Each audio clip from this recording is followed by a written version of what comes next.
कैसे हैं आप सब। स्वागत है आपका टीचिंग इंस्टीट्यूट यूट्यूब चैनल पे। बात करेंगे आज हम लोग ईवीएस की टेस्ट सीरीज़ जो आपको सी टेट, यूपी टेट, रीड, बी टेट सभी टीचिंग एग्ज़ाम्स के लिए इम्पोर्टेंट है। आज हम मोस्ट इम्पोर्टेंट ईवीएस के 15 क्वेश्चन करेंगे। 15 क्वेश्चन में आपको यहाँ पर बताने हैं कि आपके कितने राइट आंसर हो पाए। मिनिमम आपको टारगेट लेके चलना है, कम से कम आप 12 क्वेश्चन करेंगे। तो चलिए आज का पहला क्वेश्चन हम लोग देखते हैं।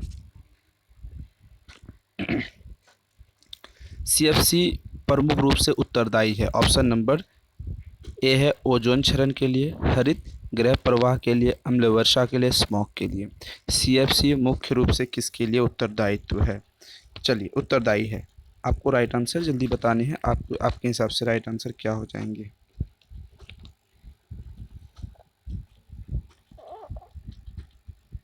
चलिए राइट आंसर ऑप्शन नंबर यहाँ पर ए हो जाएंगे आपके ओजोन परत।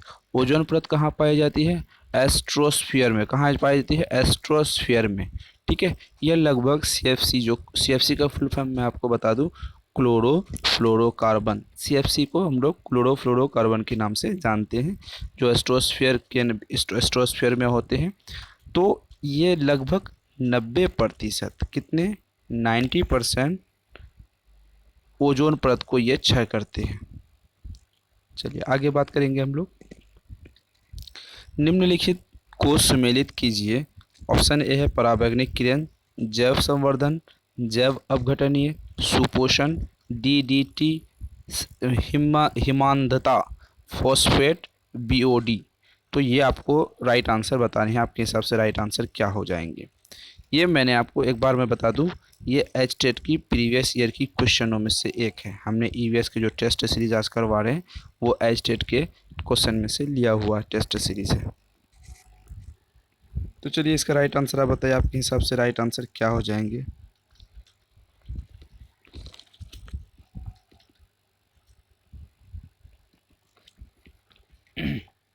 तो यहाँ पर सही राइट आंसर हो जाएगा option number D D T, हिमांधता। ऑप्शन नंबर यहाँ पर सी राइट आंसर हो जाएंगे। आगे हम लोग बात करते हैं। पृथ्वी के सतह के निकट मुख्य वायुमंडल परत है। क्षोभ मंडल, मध्य मंडल, आयन मंडल, समताप मंडल। Very very important and easy question. दोनों बातें आप यहाँ समझेंगे। ये बहुत ही इंपॉर्टेंट और बेहतर ही बहुत इजी क्वेश्चन है।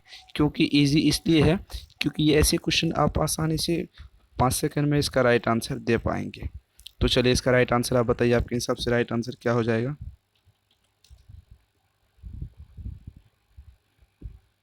तो पहला है इसको क्षोभ मंडल। पृथ्वी के निकट क्या है? क्षोभ मंडल। यह 10 से 12 किलोमीटर की पृथ्वी की ऊंचाई से यहाँ पर दूरी है। इसको हम क्या कहते हैं? ट्रोपोस्फियर कहते हैं। याद रखेंगे, एक क्षोभ मंडल को क्या करते हैं?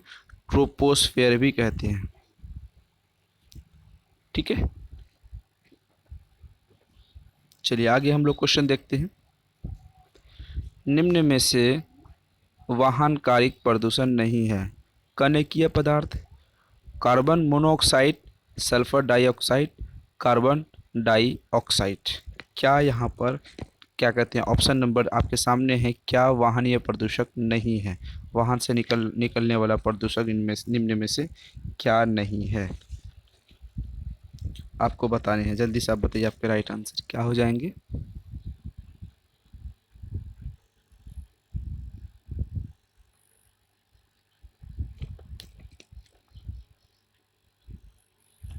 चलिए इसका राइट आंसर बताइए, आपके हिसाब से राइट आंसर क्या है? यहाँ पर ऑप्शन नंबर यहाँ हो जाएंगे। ऑप्शन नंबर ए कनिकीय पदार्थ नहीं है। बाकी carbon monoxide, sulphur dioxide, carbon dioxide ये सभी वाहन से निकलने वाली प्रदूषण में से एक है। हरित गृह प्रभाव किससे संबंधित नहीं है? हरित गृह प्रभाव किससे संबंधित नहीं है? सुपोषण, पृथ्वी का औसत तापमान, त्वचा कैंसर प्रेरित करता है, पृथ्वी सतह से ऊष्मा की निकासी को रोकता है। तो राइट आंसर किससे यहाँ संबंधित नहीं है? हरित गृह प्रभाव किससे संबंधित नहीं है? राइट आंसर बतानी आपको।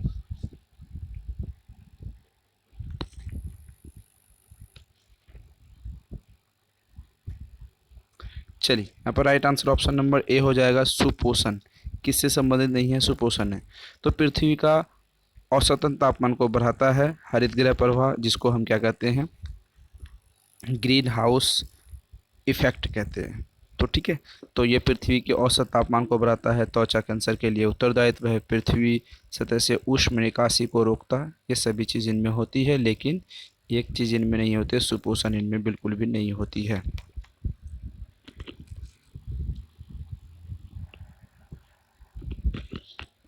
चलिए आगे क्वेश्चन हम लोग देखते हैं। आगे क्वेश्चन कहता है, वायु प्रदूषण के संवर्धन में असंगत को पहचाने। सुपोषित, स्मॉग, अम्ल वर्षा, निलंबित कणी के पदार्थ।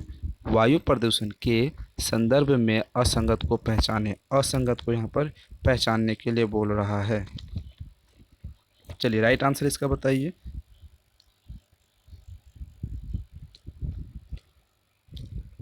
यहाँ पर राइट आंसर हो जाएंगे सुपोषित। जो पहले वाले क्वेश्चन में था वही यहाँ पर है। असत्य कथन को चुनने के लिए कहता है, लाइकेन व मांस मृदा निर्माण में सहायक होता है। मृदा संरचन को सुनिश्चित करने वाला प्रमुख कारक ह्यूमस है। सी है यहाँ पर जल, सूर्य, जल तथा वायु का मृदा निर्माण में कोई योगदान नहीं है। डी है यहाँ पर देखते हैं, मृदा में पाए जाने वाले खनिज तत्व उसकी पैतृक चट्टान पर निर्भर करता है, जिसके कारण निर्माण हुआ है। तो यहाँ पर क्या करना है? असत्य कथन कौन है? बाकी 3 सत्य होंगे, 1 असत्य होंगे, इसको यहाँ पर चुनना है।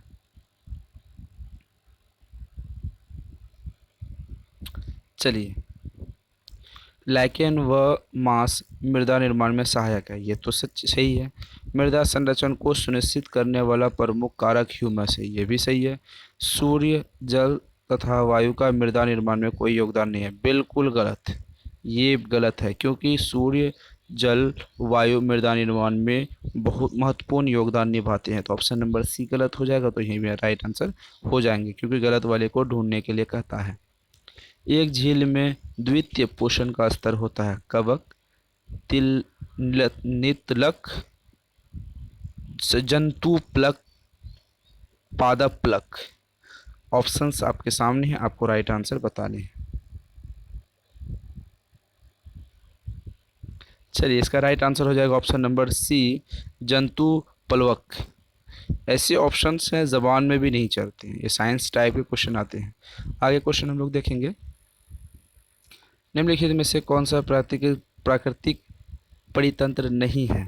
वन, तालाब, बगीचा, झील। प्राकृतिक इनमें से नहीं है, तालाब या झील क्या नहीं है? वन और बगीचा, ये दोनों चीज़ तो है। क्या बगीचा है या तालाब है या झील है? क्या बताया है आपको, जल्दी बताइए। वन क्या है? ये प्राकृतिक है। तालाब भी प्राकृतिक होते हैं, झील भी प्राकृतिक है। बगीचा मतलब वन का एक छोटा सा हिस्सा होता है जो हम लोग इसमें बसाते हैं। कंफ्यूज करने वाला क्वेश्चन है। निम्नलिखित में से कौन सा अपवर्जक खरपतवार है? सोयाबीन, बाजरा, लोबिया, पार्थोनियम। कौन सा ऐसा खरपतवार है जो अपवर्जक खरपतवार है? तो चलिए इसका राइट आंसर ऑप्शन नंबर यहाँ पर डी हो जाएगा, पार्थिनियम। क्या है? पार्थिनियम। ऐसे ये खरपतवार ऐसे हैं जो अपवर्जक के रूप में आते हैं। कोयला, लाइमस्टोन, पेट्रोलियम, जंतु कवच सभी संबंधित है। ऑक्सीजन चक्र से, फॉस्फोरस चक्र से, नाइट्रोजन चक्र से, कार्बन चक्र से।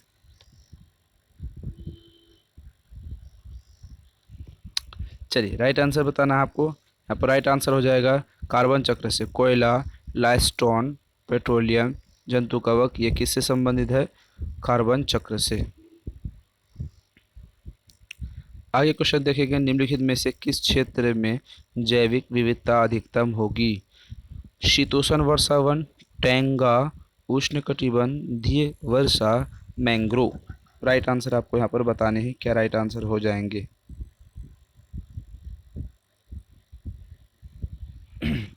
निम्नलिखित में से किस क्षेत्र में जैव विविधता अधिकतम पाई जाती है? यहाँ पर आपको राइट आंसर बताने हैं।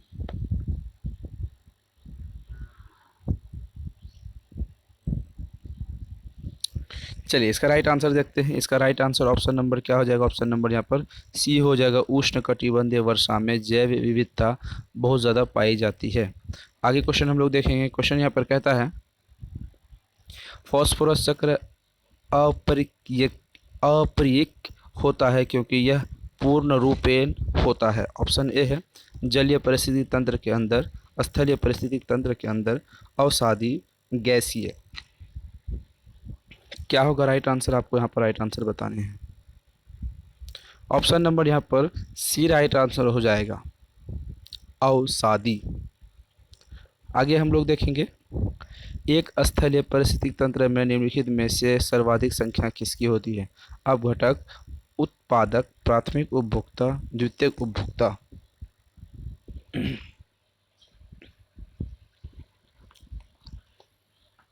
इसका राइट आंसर ऑप्शन नंबर यहाँ पर हो जाएगा सी, प्राथमिक उपभोक्ता। क्या हो जाएगा राइट आंसर? सी, प्राथमिक उपभोक्ता।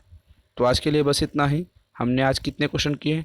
मोस्ट इम्पोर्टेंट 15 क्वेश्चन ईवीएस के किए। आपको कमेंट सेक्शन में बताने हैं कि आप इनमें से कितने बेहतर क्वेश्चन कर पाए हैं, क्या आपकी स्ट्रेटजी है, आपकी क्या राइट आंसर है। सभी चीज़ यहाँ पर आपको डिस्कस करने हैं, जो भी आप करना चाहते हैं।